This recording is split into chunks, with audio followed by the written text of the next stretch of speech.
isang biyaya yung pagkakaroon ng sa kanya. Pero nakakalungkot ang isipin na yung mga nanay talaga na kinakaya nila ang pamilya ng anak nila. So, we don't judge, but we criticize her in a good way. Na bakit ganun, ano?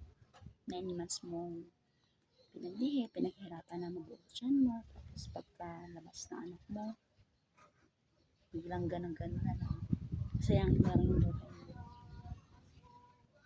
Tanong ko lang, yung mga tao ba ganun wala talaga nun tinuturing ng Diyos sa pinikilala ng Diyos? O sadyang dala lang ng postpartum depression? But anyways, I just want to remind you na sana pag nagkaroon kayo ng baby, sana handa na kayo. At handa na rin sila sa mundo. Hindi lang puro sarili natin yung isip.